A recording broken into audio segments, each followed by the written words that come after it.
12 तारीख को योगी जी आ गए अपने स्वागत है। सब लोग नेता आएंगे, अपनी अपनी बात रखेंगे।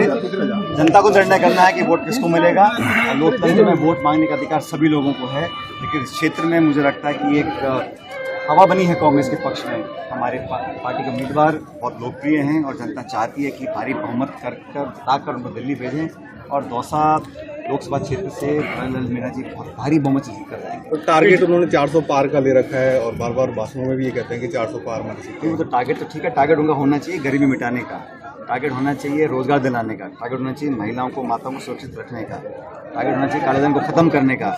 जो पहले 10 साल टारगेट थे वो तो पूरे हुए नहीं हैं, अब नए टारगेट आ रहे हैं 2047 का और फलाना और बाकी बातें। इन बातों में कोई दम नहीं है। बात यह है कि लोकतंत्र में जिस प्रकार एजेंसी का दुरुपयोग हो रहा है, देश भी समझ रहा है। निर्वाचित मुख्यमंत्री को आप जेल में डाल रहे हो, आप ईडी का सीबीआई का दुरुपयोग कर रहे हो, लोगों को हिरासत में ले रहे हो, विपक्षी लोगों को गिरफ्तार कर रहे हो, अपनी बात रखने से लोगों को आप वंचित रखोगे तो जनता भी इसको बर्दाश्त नहीं करेगी। मुझे लगता है कि कहीं ना कहीं अहम और घमंड इस सरकार में, केंद्र सरकार में बहुत ज़्यादा बढ़ गया है। उसको बराबर करने का एक ही जरिया है जमहूरियत में और जनता है। इसलिए जब वोट पड़ेंगे 19 तारीख को तो भारी मतदान होगा और कांग्रेस पक्ष में। सर लगातार कांग्रेस के एमयू पे लगातार सवाल उठा रहे हैं, हमलावर हैं, लगातार कह रहे हैं कि ये तो केस तोड़ने का एमयू है। नहीं तो अगर हम एक हर गरीब परिवार को लाख रुपए देना चाहते हैं, एमएसपी पे कानून बनाना चाहते हैं, 30 लाख नौकरी देना चाहते हैं, नरेगा का जो पेमेंट है उसको 400 रुपये करना चाहते हैं, इसमें कहाँ से देश टूट रहा है? हम तो जोड़ने की बात करते हैं। राहुल गांधी जी कहते हैं भारत जोड़ो यात्रा निकाल रहे हैं, पैदल चलते हैं, लोगों को गले लगाते हैं, लोगों में दुख दर्द बांटते हैं, जख्मों में मरहम लगाने का काम करते हैं।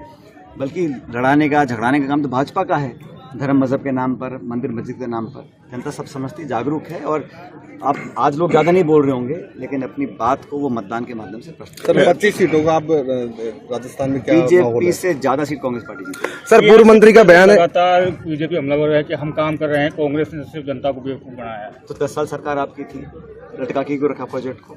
और जब सरकार बदलेगी तब करेंगे। तो ये तो पक्षपात है ना, ये तो सरकार का रंग देख के। अगर हमारी सरकार बनेगी तो हम साइन करेंगे, नहीं तो नहीं करेंगे। आज तक खुलासा नहीं हुआ, मेरे को पता नहीं आरसीपी का सब बोल रहे हैं। वो एमओयू देखा किसी ने आज तक? सर आप उस पर लिखा क्या है? भाषण सुन रहे हैं, सदन में चर्चा हो रही है एमओयू के ऊपर, लेकिन एमओयू को दिखाया नहीं आज तक। सर आप ACR साइन करेगी 200 सीट?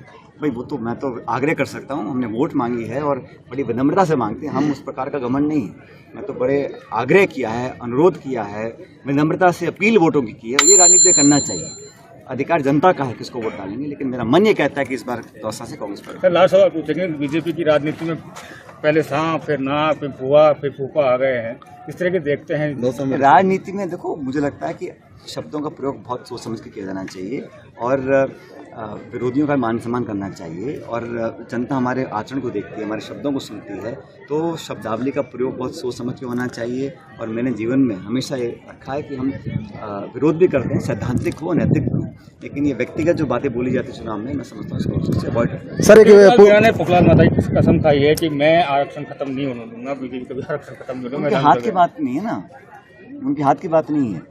उनके जो नेता बोलते हैं, भाजपा के बड़े बड़े नेता, आरएसएस के नेता बोलते हैं, और उनके नेता कई बार रिकॉर्ड पे बोल चुके हैं 400 सीट चाहिए क्योंकि हम बदलाव करना चाहते हैं। क्या बदलाव करना चाहते हैं वो बताएं। वो सर धीरेन्द्र शास्त्री भी आजकल घूम रहे हैं जोधपुर, बाड़मेर। तो घूमे ना, मैं कह रहा हूँ अंत में जनता को निर्णय करना है।